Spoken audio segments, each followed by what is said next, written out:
Hello à tous, j'espère que vous allez bien. Aujourd'hui, on va parler d'un sujet qui me tient à cœur et c'est les personnes qui veulent écrire, qui veulent se lancer dans l'écriture, mais qui n'osent pas, tout simplement parce que soit ils font des fautes d'orthographe, soit ils n'ont pas confiance en ce qu'ils font ou en ce qu'ils écrivent, soit voilà, ils savent pas forcément manier les phrases ou ils pensent ne pas savoir manier les mots, les tournures de phrases, etc.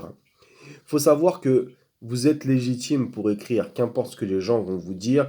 L'écriture, c'est quelque chose de personnel et il n'y a que en créant que vous allez vous améliorer. Alors forcément, moi je suis pareil, hein, c'est-à-dire que j'ai commencé à écrire et pourtant je trouve pas mon style encore, j'ai pas encore trouvé mon apogée vis-à-vis de mon style et de mon champ lexical et vis-à-vis de ma concision, ma syntaxe, tout ça.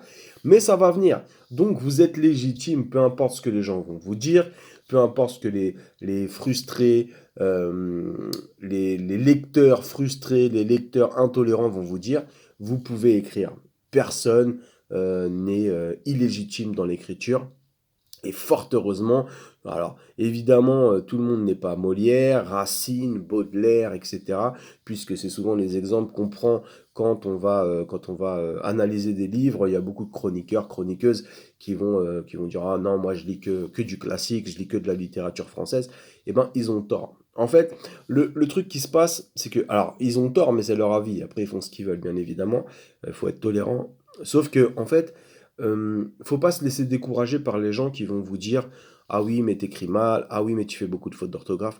Oui, mais il y a des personnes pour ça qui sont spécialisées là-dedans, c'est-à-dire il y a des personnes qui peuvent vous aider à corriger vos manuscrits, qui peuvent vous aider à corriger votre syntaxe, qui peuvent vous aider aussi à corriger votre tournure de phrase, bien évidemment contre rémunération, ce qui est un travail.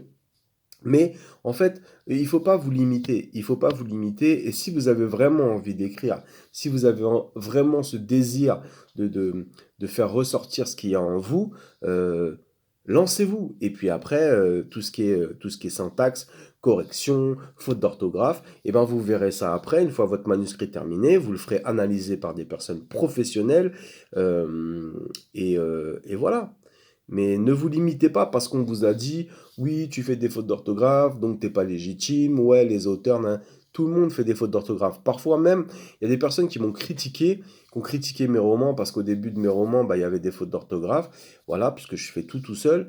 Euh, et puis, pour au final, dans leur résumé, faire aussi des fautes d'orthographe ou laisser des fautes d'orthographe.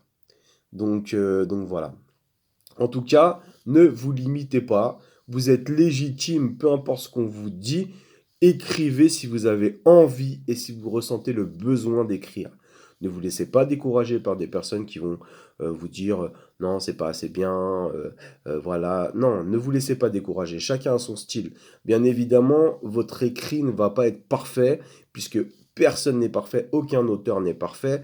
Je vous le dis, quoi qu'on dise, quoi qu'on pense, quoi que certains chroniqueurs, chroniqueuses pensent, aucun ouvrage n'est parfait. C'est-à-dire qu'il y aura toujours des fautes, il y aura toujours des, euh, des phrases qui vont être mal dites, mal tournées, etc. Mais ça, c'est la sensibilité de chacun et c'est aussi, c'est juste un point de vue subjectif.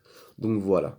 Mais si vous avez envie d'écrire, si vous avez besoin d'écrire, si vous le ressentez au plus profond de votre âme, de votre cœur, faites-le.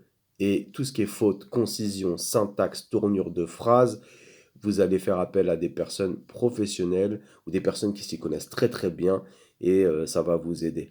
Voilà. Je vous dis à très bientôt et continuez d'écrire surtout.